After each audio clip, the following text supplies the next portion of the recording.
तर काय म्हणताय पब्लिक, काय विषय? आणि मला माहित आहे की लई दिवसांनी माझा ब्लॉग यायला लागलाय. तर डायरेक्ट आवरून मी निघालोय कामासाठी. घराला केलो लॉक आणि निघालो जॉबला जायला. दुपारचे वाजलेत 2:30 आणि असलं भयानक ऊन पडलं. आई शपथ काय सांगू तुम्हाला. इस कडक ती धूप में गन्ने का रस तो बनता है ना मेरी जान. जॉबवर पोहोचलो. जॉबवर पोहोचून कपडे वगैरे चेंज करून लागलो कामाला. तर जे काय सिस्टीम वर्कचं माझं काम राहिलं होतं ते सिस्टीम वर्कचं काम पूर्ण करून घेतलो आणि थोडेफार लागणाऱ्या सामानाची ऑर्डरिंग टाकलं. भावानं केलं तर फ्लिपकार्ट वरून काहीतरी ऑर्डर, त्याचीच अनबॉक्सिंग चालू होती.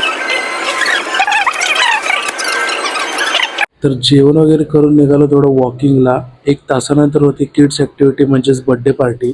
आणि किड्स ऍक्टिव्हिटी चालू झाली. आज होती 10 किड्सची ऍक्टिव्हिटी आणि या ऍक्टिव्हिटी मध्ये किड्स स्वतःचं फूड स्वतः बनवतात आणि ते एन्जॉय करतात. आणि या बर्थडे पार्टीच्या मध्ये आली होती ऑर्डरिंग. आम्ही ऑर्डर रिसिव्ह केलो आणि बर्थडे पार्टी पण सक्सेसफुली कंप्लीट झाली आणि गेस्टला पण लय आवडलं. रात्र होईल तसं कस्टमर पण कमी झाले आणि मी पण क्लोजिंग करून निघालो घराकडे जायला. आपल्या चॅनलला डेली ब्लॉग येतच राहणार आहेत. आजचा ब्लॉग कसा वाटला कमेंट करून सांगा. लाईक करा, शेअर करा आणि सबस्क्राईब करा आपल्या चॅनलला. आणि आपला टार्गेट आहे 1 महिन्यात 10K फॉलोअर्सचा.